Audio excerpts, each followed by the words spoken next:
Are you a current or future physician assistant wanting to learn more about finances?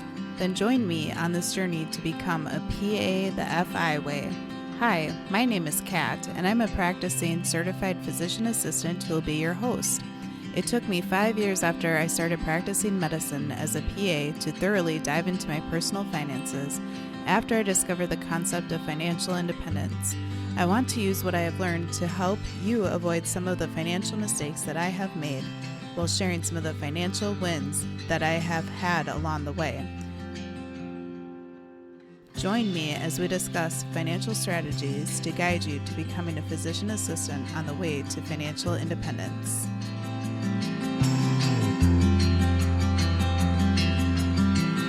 Welcome back to the PA the FI Way podcast. I'm your host, Kat, and this is the podcast for all the PAs out there that are pursuing financial independence. Today, we have a very special guest. His name is Paul. He also goes by Lambo, the FIlightER, and he's the creator of the FIlightER Podcast and Blog. He is actually our first guest who has achieved financial independence and has actually fired or retired early.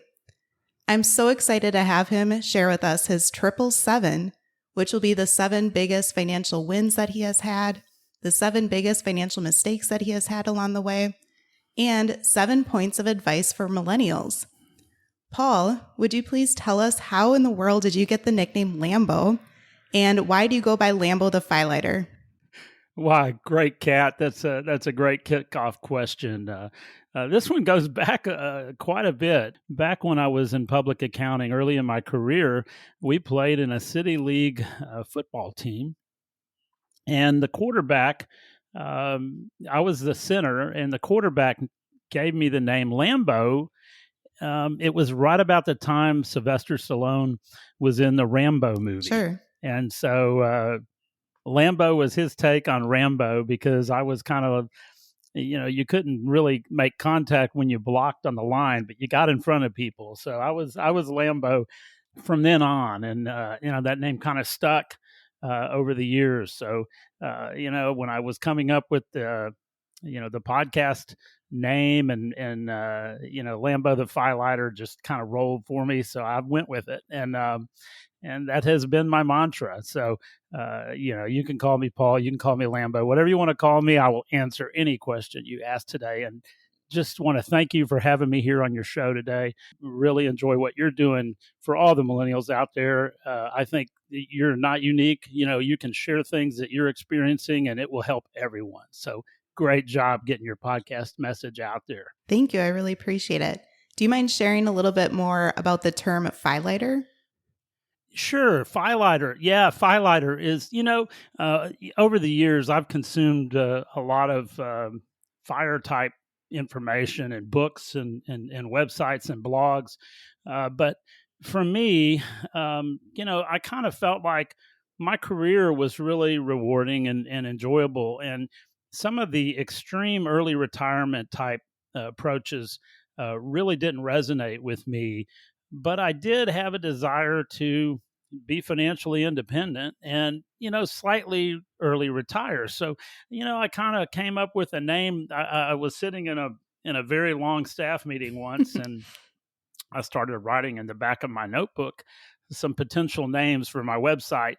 And because I started the blog long before I started the podcast. So then I felt like I had an audience, and I didn't really want to change the website name or the podcast name, because I kind of felt like, it had some clarity. So I stuck with it. But FIlightER really is obviously financial independence, and light, early retirement. So like a slightly early retirement was my concept. So there you have the name FIlightER. So Sure. That's kind of the genesis of the FIlightER name. That's wonderful. Thank you for sharing all of that. Do you mind sharing with us a little bit about your past career before you actually did reach FIRE? Sure. Yeah, I spent about 34 years in the traditional W-2 career, working, and I'm a CPA. My wife is also a CPA, and so which comes into play later. I will talk a little bit more about that.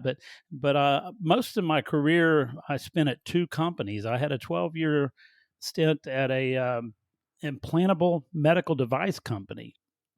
And we did pacemakers, heart valves, orthopedic implants, and dental implants. Then I spent 19 years in an oil field service company, and the last 6 years of that, I really wasn't working in the financial accounting type role.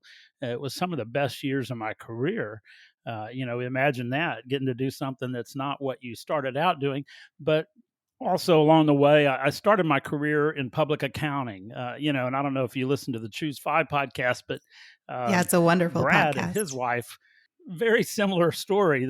My wife and I both also started in public accounting a few years earlier than he and his wife. But anyway, we both ended up going to work for clients. And then, eventually my wife was able to stay home for a period of time. We have 3 children, and we've been married 31 years, but early on, we really wanted that potential to be able to live on one income. And when the second child was born, my wife said, I think I might want to stay home with the kids. And this is something that we kind of planned for. We had a mortgage payment that was reasonably manageable, and we tried to only have one car payment if we had a car payment at a time. And so she did, and then later went to work part-time. So went back to work part-time and worked from home. So, she was able, at that point, there's really a kind of a transition, because then we were all in on my career in terms of earning wages. But my point of mentioning that is there are so many things that change from a dynamics point of view when one person, is the wage earner and the other person is really managing so many other things. So I didn't worry about things like renewing insurance for the house or the cars or shopping for better rates. She did all those things, and so there were so many things that she took care of. I did not have any of those distractions in my career, and I could really focus on my job and working hard and development. And then I knew I didn't have to be concerned about all those, because she was taking care of them. Now, certainly I was involved in the decision process. If she had questions or I needed to be more involved, I was. But the nice thing about that lifestyle is it really helped me professionally, because those calls you used to get from the daycare when you have a child that's sick, or it used to be very stressful because one of us had to go. Was it going to be her? Was it going to be me? We had very similar jobs. We were both, I wouldn't say in high stress jobs, but it was stressful in our relationship and at our job. If we were right in the middle of a big project, one of us had to put everything down and go get one of our kids, or in this case, both of the kids if they were at the daycare and they were sick. So that's just one example. But long story short, it was a great decision, and it worked out really well. And then when she was ready to go back to work full time later, when the kids were much older, she did, and was able to find a job and that was rewarding, and then now she's actually back to part time, and it's worked out really well for us, and our kids are all adults at this point in time. Thus the focus on my podcast, being tainted toward millennials as well as slightly early retirees.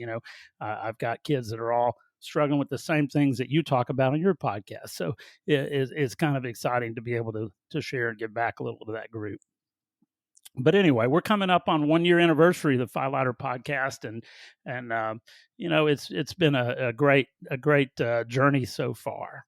Very cool. Yeah, you and I, Paul, met by taking a podcast course together, and we're part of a podcast network. So it's really cool that we were able to meet that way. Excellent. I think, you bring that up, and it's not an insignificant point, because during the COVID year, there were so many things that were disrupted, but it also provided an opportunity to to start doing, a course together, which, the number of people that are members of that inaugural class and the early classes that started podcasts is incredible. Jonathan put together a great program, and I had a blog, like I said, and I had the desire to do a podcast, but there were so many things I didn't know. There were things I didn't know, and you know what I mean by that, Totally. right? So when you're a one-man show, you got to figure out hosting and all these different things about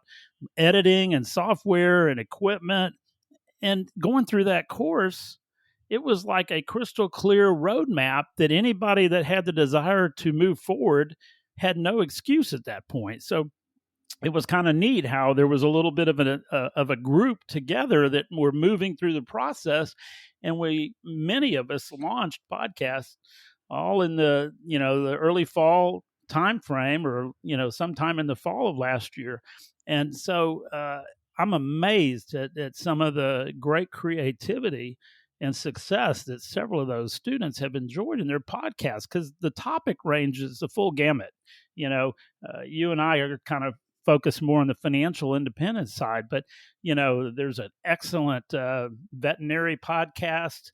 There's an adventure podcast, and Heidi, I actually did an episode with Heidi on one of my earlier episodes, interviewed her, and she has now appeared on the Choose Fi episode. So she is really lighting it up. And but several people have been extremely successful in pursuing their podcast dreams. And I think that year was something that gave us that gift of being able to work on these type of projects that you might not have the adequate time to spend getting to where we are today. Yeah, exactly. It's been a really fun and growing type of project to work on. So it's something that I've really enjoyed, and I can certainly tell that you have the passion for podcasting too. So that's really fun. I've got passion for a lot of things. So it's something that it's a good thing you retired early then. I'll let you in on one more secret. The Lambo name, I spent a lot of my career in a corporate environment, and let's just say it's a little more conservative. And, sometimes, I would get a little passionate in meetings, and I led some strategic meetings and different types of things. And, and I call it sometimes the Lambo gets out, and so if I get a little too passionate and loud, I mean, it's like that's when the Lambo came out, and I couldn't hold him in, Sure. And so over the years, gosh, we all have our vices and challenges in life, and there's certain professional ways you behave as a PA, right? There's protocols and ways, Yep. And when you're a financial guy, and there's certain things that you say and don't say, and sometimes you get a little passionate and maybe you get a little loud, I tend to have some of those moments. And so over my career, I really had to work to keep kind of my personality in check sometimes. You really want to be yourself, but some people can't take that much of Sure. you, right? So that's funny. And you also realize that everybody has something to say, so you need to be quiet and listen more. And it's harder for some of us than others, but it is something that I had to really work at personally in my career to make sure I kept it in check. Well, it takes all sorts of people to make the world go round. And it's funny because my brother-in-law also works in the accounting industry and financial industry. He's a financial director for the city that we live in. And he is super loud and extroverted too. And it's just funny how he's in that industry, because we have our, preconceived notions that a lot of people who do work in that industry are pretty introverted and quiet and reserved, probably a little bit more like my personality than your personality. But it's great when you have other fun people to work with, and we need people that aren't afraid to speak up about things that they feel passionate about. Absolutely. I can imagine, like him, I think people probably have no idea what I was doing at work all day and what I was really like at work, because it was pretty different from my personal life. But just the same, I definitely agree. I'm probably not your typical CPA, and I want to maybe mention as we wrap up, I'll tell a story if you like. But I always felt in the accounting world, you're kind of like a regulator inside the company. People think all you're doing is adding up numbers and telling them what they can't do. And one of the things that I tried to do in my career was be, to inflict the least damage in terms of red tape on everything people were trying to do, and try to bring value to them. The people in a company that are actually generating the revenue, you really need to find a way to help them. And if you can interpret information from the financial side to something that they can take action on to make more money for everybody, help them. You're not just there to be the hammer and the regulator. You're there to help them, because guess what? If they don't make more money, you're going to suffer too. So, everybody needs to be, rowing the boat the same direction to what do they say? Teamwork makes the dream work, baby. That's true. Yeah, that's wonderful. Thank you. So let's dive into your 777 content that we're going to talk about today. The first section is about your biggest financial wins. And you touched a little bit on the first one about how your spouse helped play a role in your reaching financial independence. So do you mind sharing about that?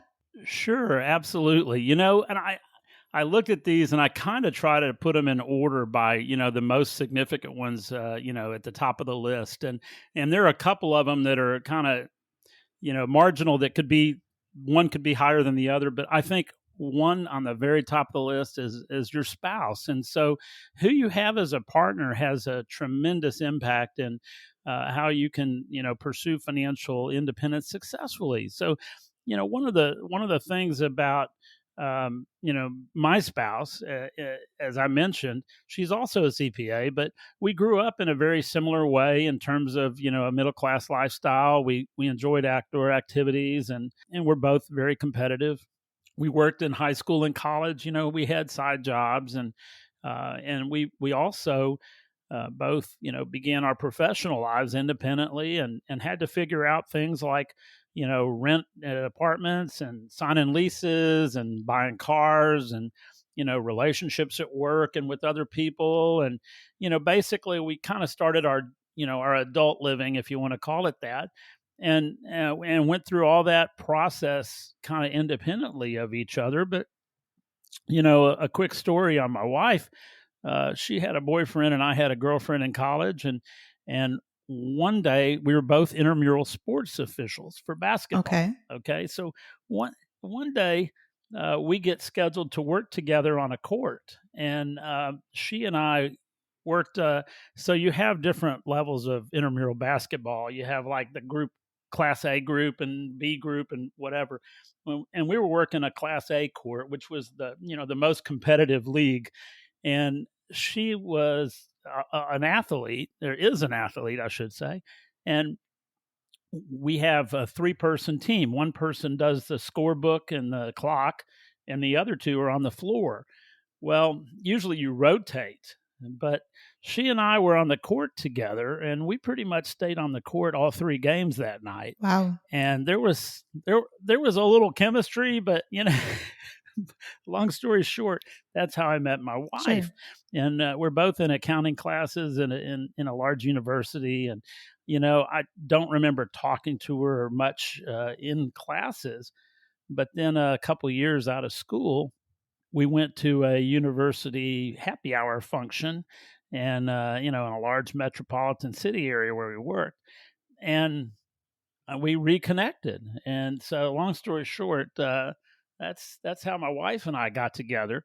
And but we both were working in accounting firms at the time, and I had just transitioned to the medical device business, and she was still working in public accounting. But anyway, very similar backgrounds, and we're both very conservative from a spending point of view, and it really makes it easier when you're both fairly frugal. I was I was chatting with somebody the other day. One of the hard things about that transition to retirement is you're now spending money instead of saving money. Yeah. And when you've saved money all your life, it's so hard to take the money out and spend it on your expenses Sure. because you know it's not going to be replenished from a job. Mm-hmm. That doesn't mean you're not going to have dividend income and equity appreciation and all those things, but it's a very large mind shift to start spending what you were saving. So anyway, that's a long way of saying picking your spouse is really important. And even if you have big differences on spending, if you can kind of work together to find common ground and say, these are the reasons I think financial independence is worth pursuing. It's important. And having that longer term vision that you can share with a partner that says, realistically, we could retire in 20 years. And 20 years sounds like a long time, but think about it. That's like 40, 42, 45, whatever. That's extremely early given the common standards today. Yeah. So anyway, Exactly. spouse is important. Yeah, definitely. Many people in the financial independence community talk about how there are usually two types of people. Usually someone is either a spender or a saver. And it sounds like in your guys' case, two savers probably got married, which is excellent. Sometimes it can be challenging in a relationship if one's a spender and one's a saver. But I think too, a lot of times people will kind of fall a little bit more in the middle ground in different areas of their life. But it can be really challenging if both people are spenders. So I do think that it's important that you try to find the balance of what you really value, what you do feel like you need to and want to spend money on. And my husband and I are always trying to find the balance of spending on hobbies and toys and fun now when we are young and can enjoy them versus trying to save aggressively and invest aggressively so we can retire early if we would like to in the future. So I think that it's great that you two found each other. Excellent. Yeah, I think your point's a good one. You don't need to live a life of deprivation to be financially independent. And one of the things that I like to say, my dad and I were having a conversation many years ago, and somehow we came to this statement or a quote, but basically life happens on the yellow brick road, not at Emerald City. So in the case of Wizard of Oz, think of yourself as Dorothy going down that road. Life is happening every day. So, finding that balance. And this is one of the reasons that I kind of focus on slightly early retirement, maybe, more so than extremely early retirement, because, continuing to have an income and disposable income where you grow the gap and have money to spend, you can invest that money, you can spend that money. But if life experiences come and go. And so don't deprive yourself of things that are truly meaningful along the way.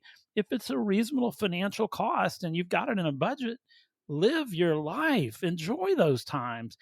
Because I can tell you, looking back, there were a couple things that I wished I would have loosened the purse a little more on.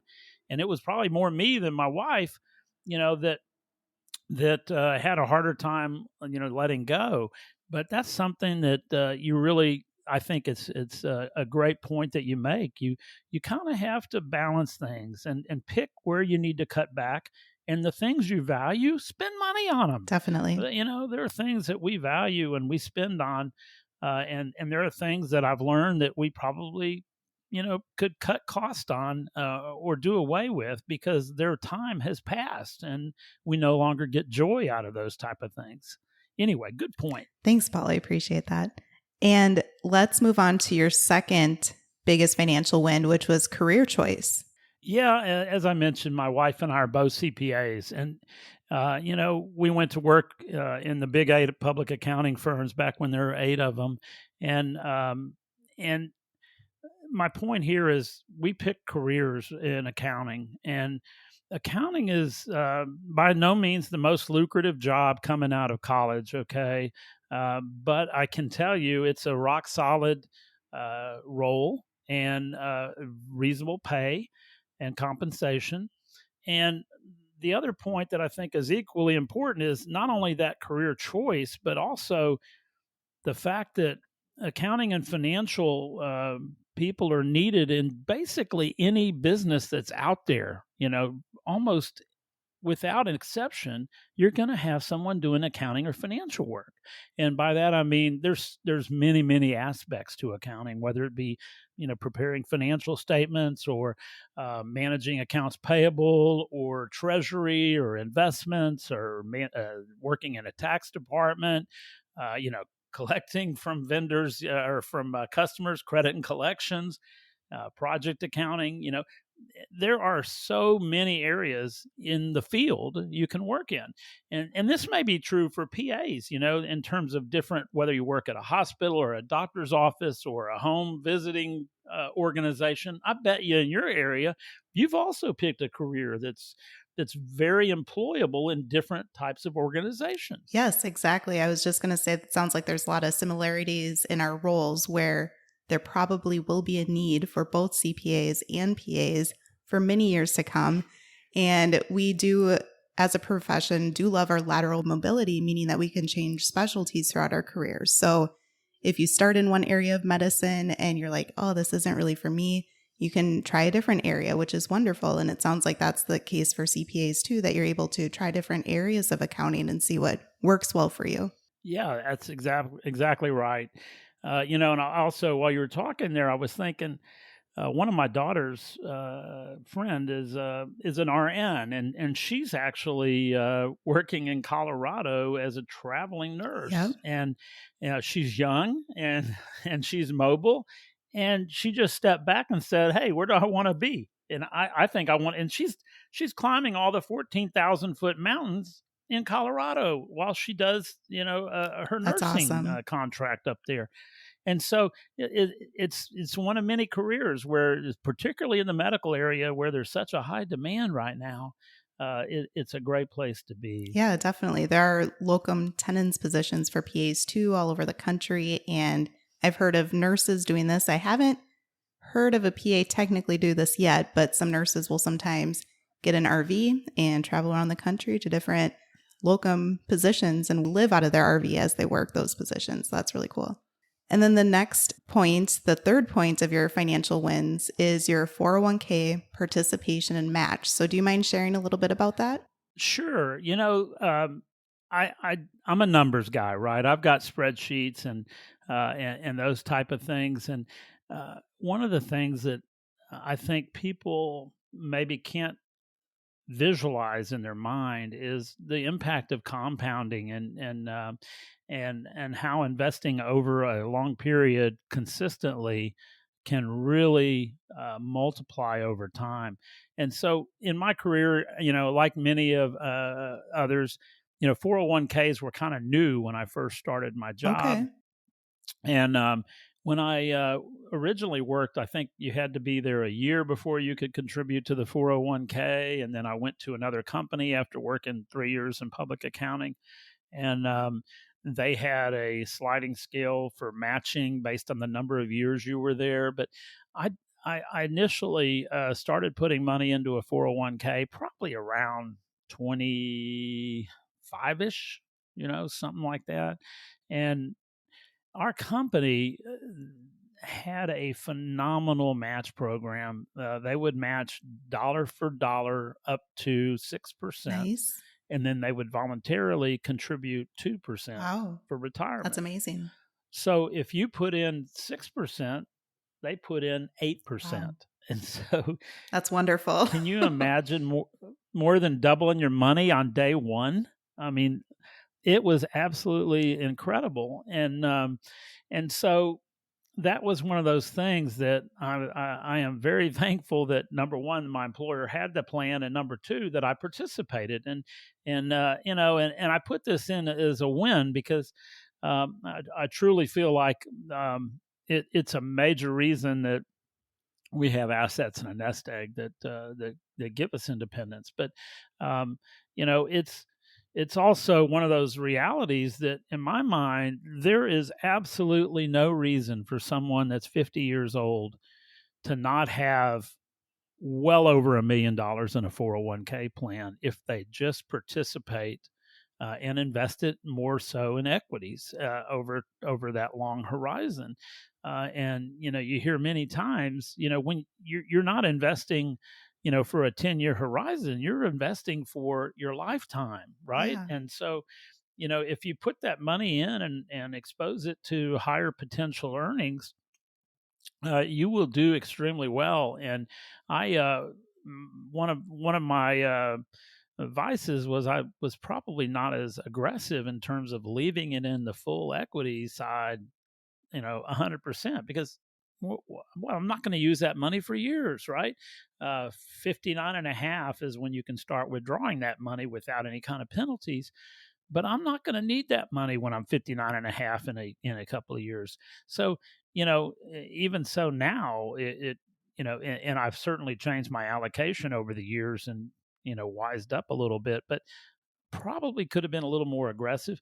But I did run a couple of numbers, and I don't like to use too higher returns, but just to demonstrate a point, if you put $1 in the bank and grow it by 10% in 15 years, it works out to be a little over $4. Okay, it's $1 the first year, $1.10 the second year. Goes on down through the process. But if you keep adding $1 every year, that same dollar will be $36. Wow. So if you put $1 in, then put another dollar in, put another dollar in, they grow every year. The compounding, it becomes $36, even though you've only put in 15. Nice. So, and then, you start to do the math and say, well, what if it's $1,000? What if it's $10,000?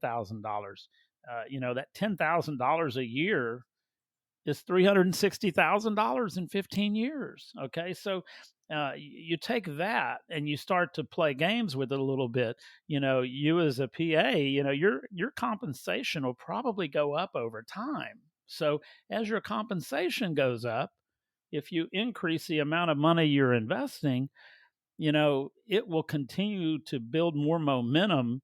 And the earlier those dollars are in there, the longer they can grow and earn more dollars for you. So, it's a simple concept, but the magnitude, where you're saying, wow, 4X in terms of the $1 that you don't touch. And there's a thing called coast fire where you you put in a lot of money and you get to a point where you don't have to add anymore. It grows on its own.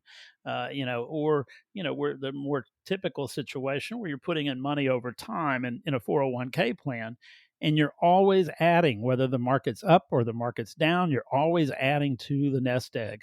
And so you're, buying them on sale, as they say, after a market correction. And yeah, sometimes you're buying at a higher point.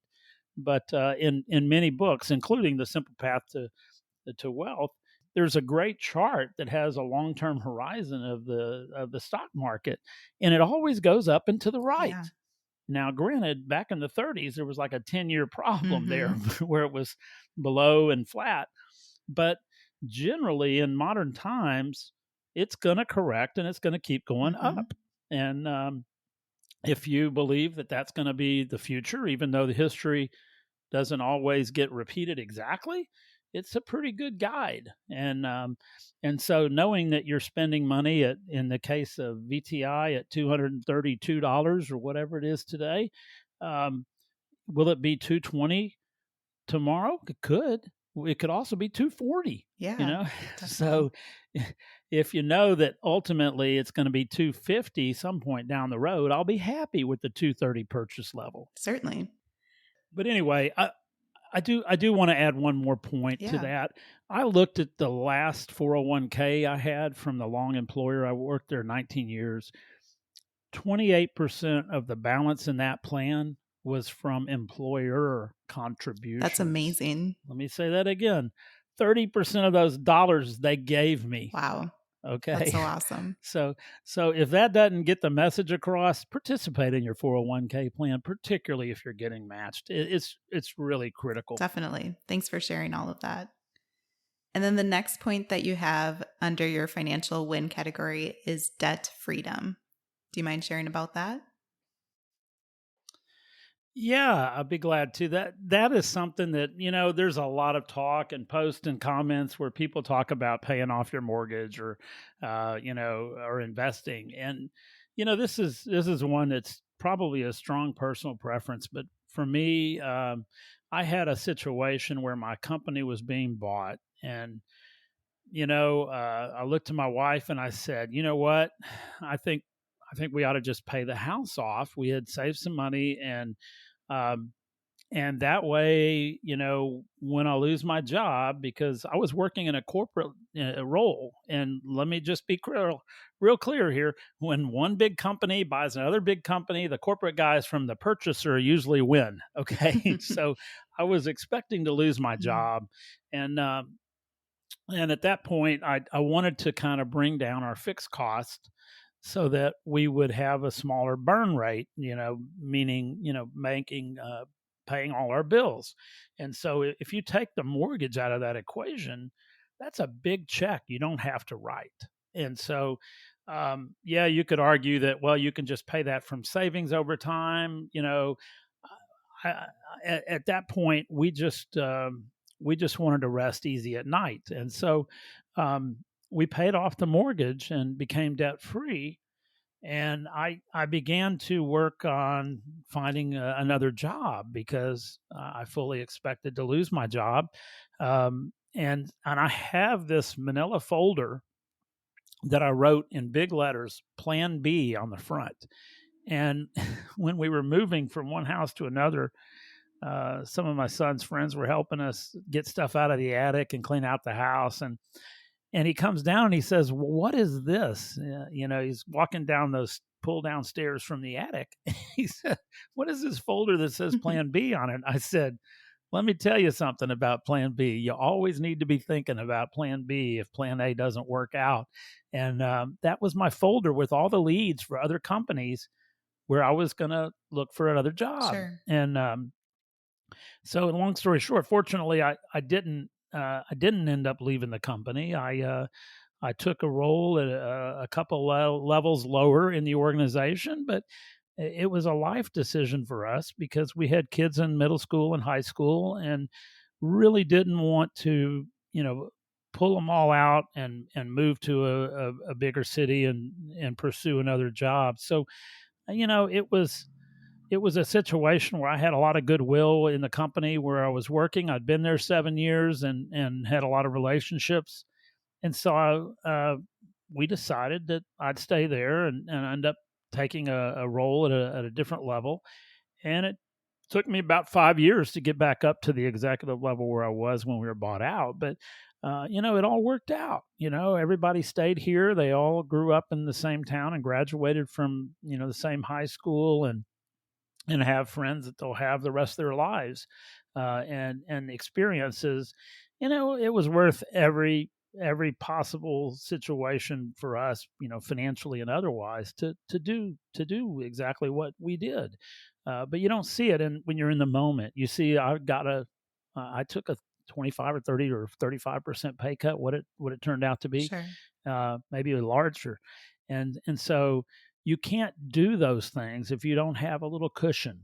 If you haven't kind of planned for those type of surprises and having, emergency funds and other things. And the next item we'll talk about will be one of the reasons why that was a possibility for us. Yeah, definitely. Before we go on to the next item, I think that it's very important to point out that although you and I are all about making more income if we can, obviously, being in the financial independence podcasting realm, so to speak, you do have to evaluate the life decisions and the value of your time when you are looking at a position too.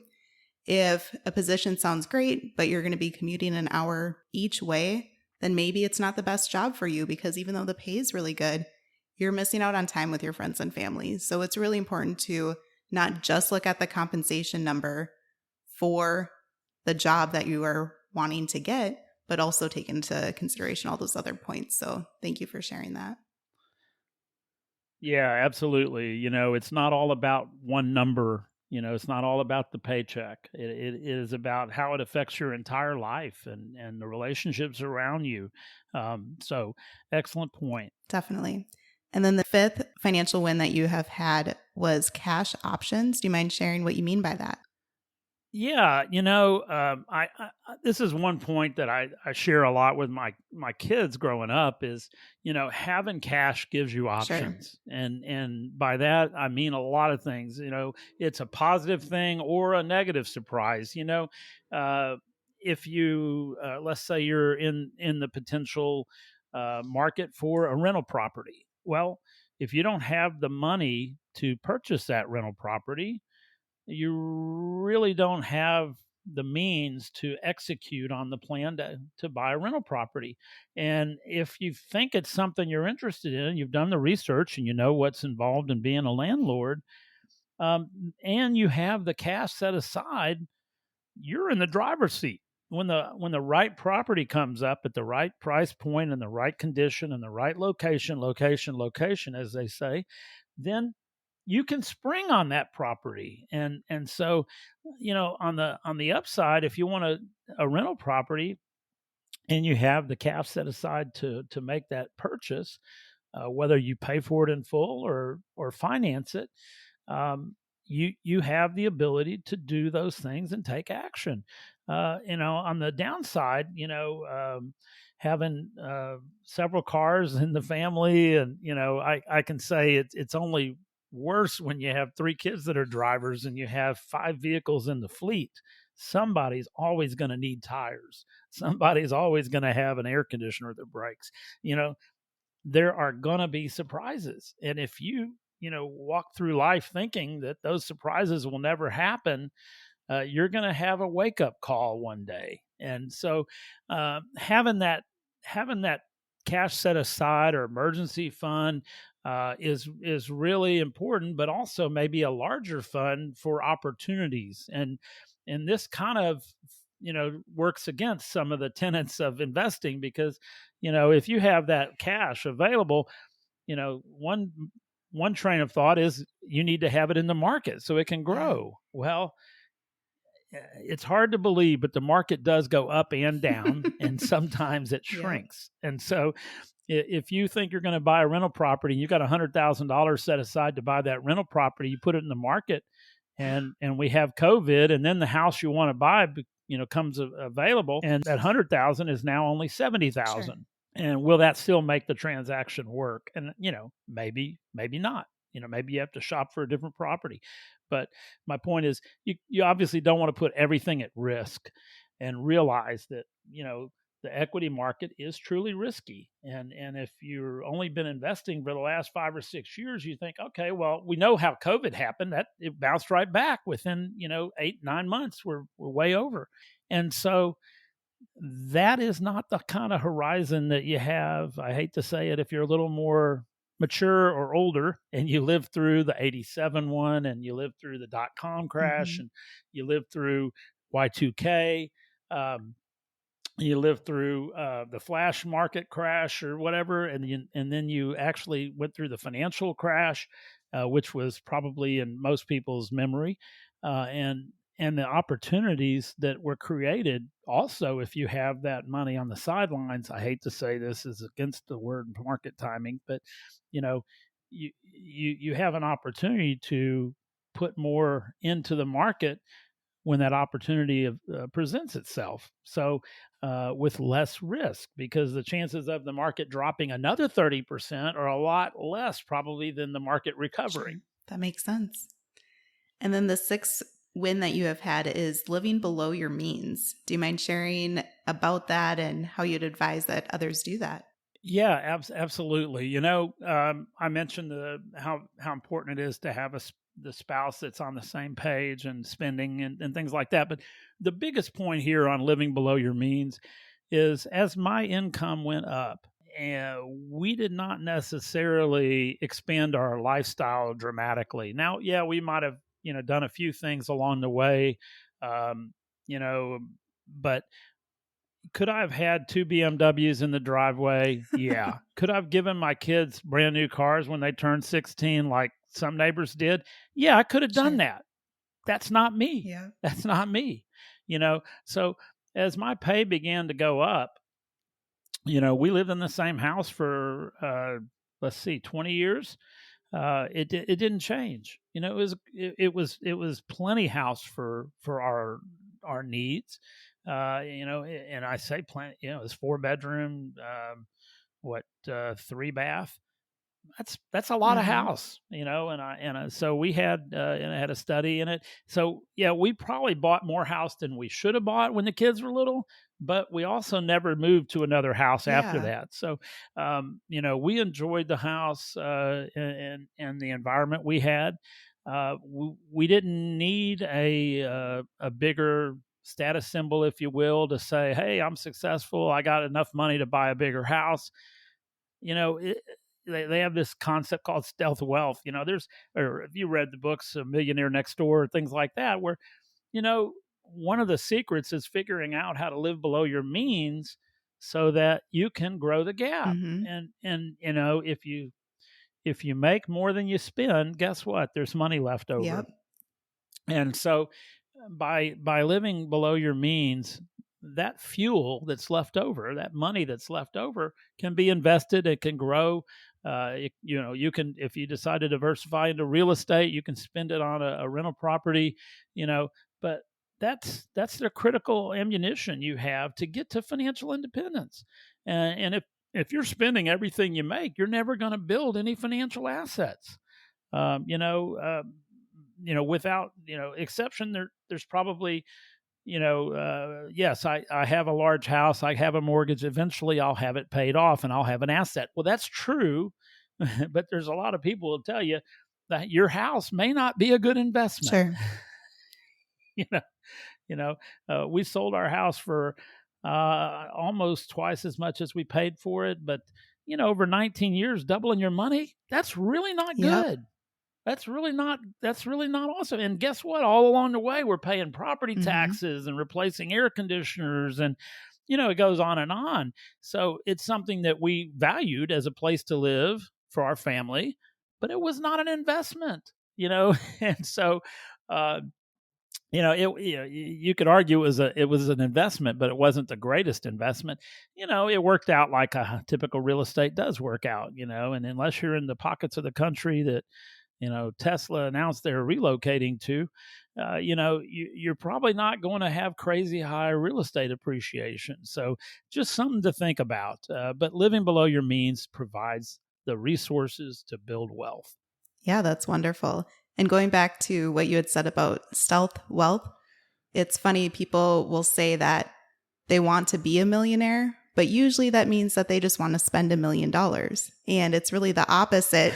To be able to become a millionaire, you have to save that $1 million. And so it's another phrase that you'll often hear is, don't keep up with the Joneses. Everyone's trying to keep up with the Joneses, but you actually shouldn't keep up with the Joneses because they are probably broke. Even if they look rich, they probably are spending all their money on their too big of a house that they need, their too fancy car that they need, their fancy purse, their fancy shoes, the latest iPhone. But if you were to evaluate their net worth, their assets, they probably aren't as rich as they look. So thanks for sharing that advice. I think that it's really important to prevent lifestyle creep, but it's hard to do. It really is. And Thomas Stanley, the Millionaire Next Door author, wrote another book called Stop Acting Rich. Sure. And in that book, he calls those people you just described the glittering rich, where they're basically, all flash and no cash. Okay. So they got the BMWs, they got the big house, they got a mortgage, they got 2 car loans, they might be leasing 2 cars. I mean, it goes on and on and on. And in that book, they talk about what in Millionaire Mind, which is another one of his books, he talks about what the real millionaire's doing. He's not buying the top shelf liquor. He's wearing a Timex watch. He's driving a Toyota or a Honda or a Chevy. You start looking at the facts and you realize, really, the wealthy people really live a much more modest lifestyle than you realize. Sure. And that allows them to grow the gap and to spend on what values them. And, there's an example of one guy in the book that owns thousands of acres of East Texas timberland, and he drives an old car and he lives a pretty modest life, and he does good things in the community. And it's just not what you think. It's not the Hollywood millionaire. Yes. So yeah. Excellent points. My first job out of PA school, I worked for this doc who had started his own business. And then he was bought out by a larger company. But anyway, he was an internal medicine rheumatology physician. And, that's a pretty good combo, so to speak, in medicine. That's a very specialized specialty. And then his wife was a headshot lawyer, and they didn't have any kids. So you could imagine him, starting this clinic and them having great jobs, that they were probably both very wealthy. But he would always tell us, PAs that worked with him, he would say, "Oh yeah, look at this. I got this at Goodwill." And I used to think that this was just ridiculous. I was like, "Dr. So-and-so, you shop at Goodwill?" He's like, "Oh yeah." He's like, "This is $100 shirt and I got it for $7. And I used to think that this was the craziest thing ever. But he truly was somebody who was spending on the things that he valued and not trying to spend a ton of money on really fancy clothes or suits if you don't need to. So I thought that was a great story.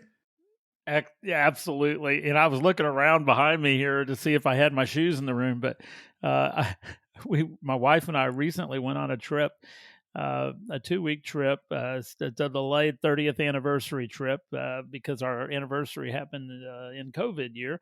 But I had bought some new shoes, and I got them on the clearance wall, in the store, and I was like, okay, I got these $140 running shoes for $80, Nice. and I got this other pair of casual shoes. It was, like $65 or $70 shoes for $30, and I'm like, I am all over that kind of stuff, and that's really the way I live.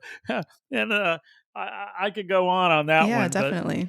Anyway, good points. Yeah. Good points. And then your seventh and final financial win that you would like to share with us is diversification. So tell us about how you use diversification throughout your life.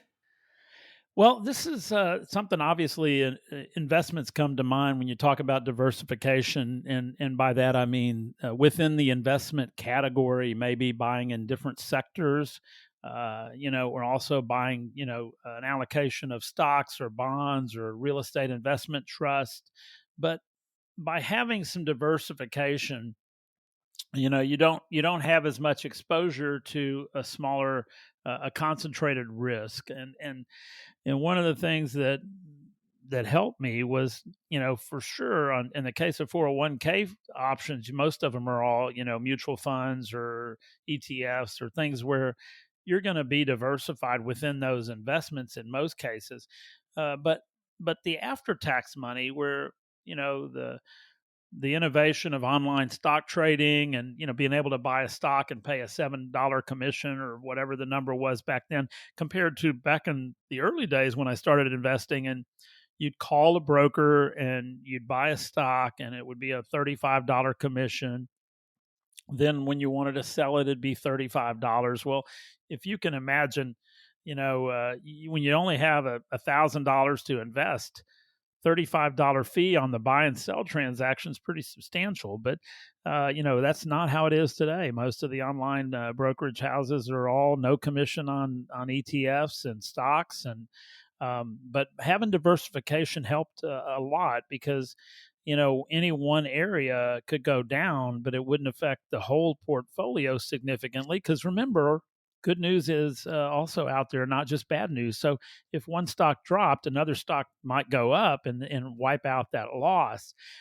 In some cases, I had investments that went down to essentially zero, and I had others that tripled their money. So, I've also moved away from individual stocks significantly in my later years, but having diversification within both the types of investments, as well as the allocation to bonds and income type investments. And then, in the case of real estate, owning a rental property is another way to diversify, or even your house, because the house you live in is, if you own it, is real estate. And so, as I mentioned earlier, it may not be the best investment, but I can tell you the dirt probably is not going to go to zero. So, even if your house burns down, there's still a lot there, Yeah. right? That's an extreme example. But my point is, if the stock market melts down 60% in a year, your real estate probably won't drop 60%, and so in a way, that's part of the approach to being diversified. And I think it makes sense over time, but particularly within the financial side, sectors and stocks and bonds or real estate investments or other alternatives that make sense was a good approach. Definitely. Well, thank you so much, Paul, for sharing the 7 financial wins that you have had over the years.